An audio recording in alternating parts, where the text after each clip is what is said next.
Quad State 2009 was once again a great blacksmithing conference for me to attend. One of the highlights of it was the forge welding of an anvil plate onto the top of the anvil. The next following video shows how they achieved this.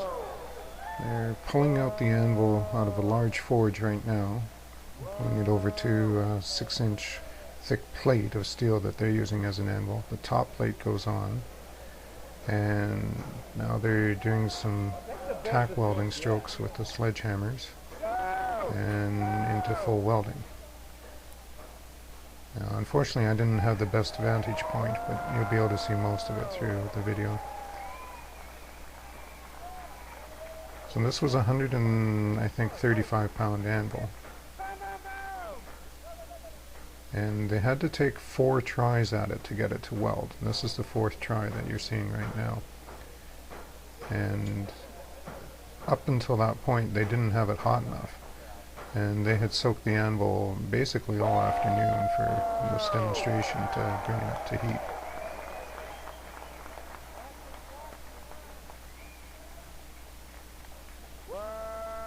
And back into the forge. And here they're adding a bit of flux to it. They tack down the anvil surface and then they work on the sides using a flatter to clean that up. And then from there they switch to the heel of the anvil, and finally they end up punching it. So more welding on the surface, trying to get the weld to bite all the way along. See some good views of them striking there.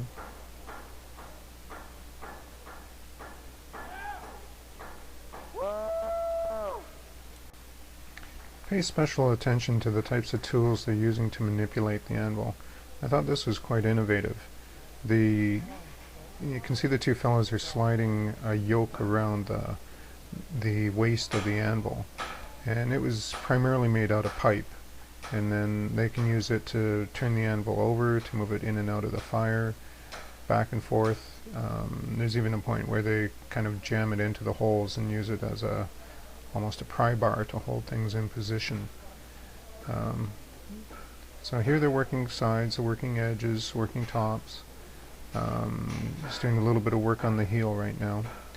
As they welded the plate on the top, at the high welding heat, the top plate stretched, and it forced the heel of the anvil down, and this is what he's trying to correct right now to square it up. And you'll see in different spots of the videos the guys are getting hit with quite a bit of heat. And you think of that much mass being up at welding heat. More welding sequence there, 3 strikers. If you've ever heated up a piece of metal that hot, that size, you know that the amount of heat that comes radiating off it is huge. There was a huge crowd at Quad State this year, more people than I've ever seen. There must have easily been over 1,000 people there. You can see they're turning it over and they're working the side now, trying to blend in the top face with the side. And he's using a long handled flatter, and then the striker's hitting the top of the flatter. And I'll switch over to the other side as well.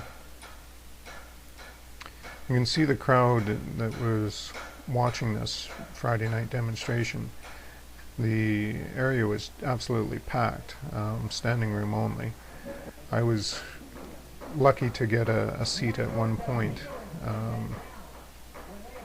There they're working on the face again, I think.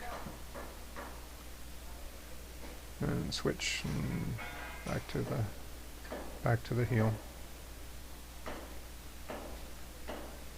There are also all kinds of tools at Quad State. Quad State is one of the best places to get tools. I saw at least 100 anvils of various conditions, and prices were quite good this year. Sliding it back, carrying it back to the forge.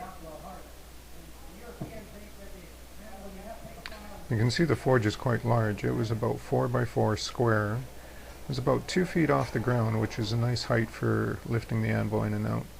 Here they're actually driving the drift through the hole, creating the hole in the hardy hole in the anvil.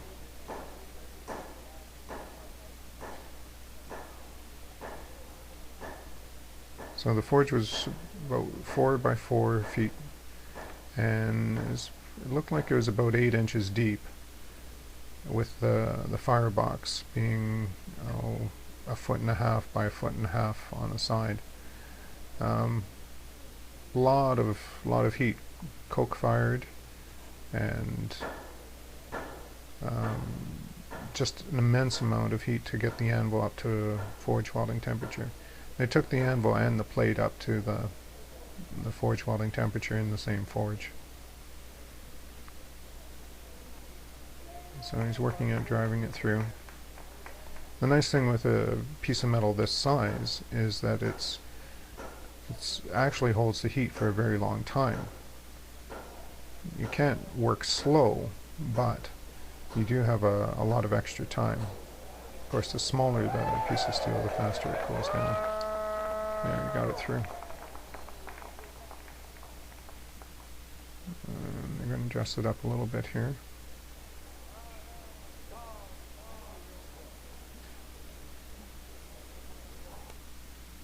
This is the anvil that they ended up welding the plate onto.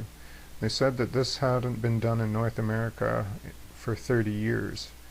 You can see a little bit on the tail that didn't get tacked down. That's the hardy hole that they punched through at the end.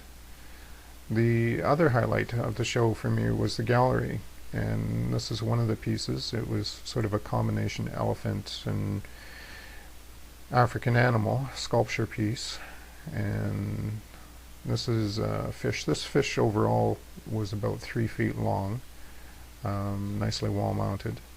That's a detail of the back fins of the fish.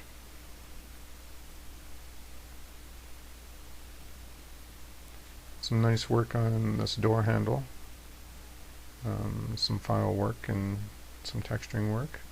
I really like this piece. It was a vessel on display from quite a young smith. I got to meet him afterwards, quite a nice fellow. For more information, please see artistblacksmith.com, and there you'll find information about joining my free membership. Thank you very much. I hope you've enjoyed the video.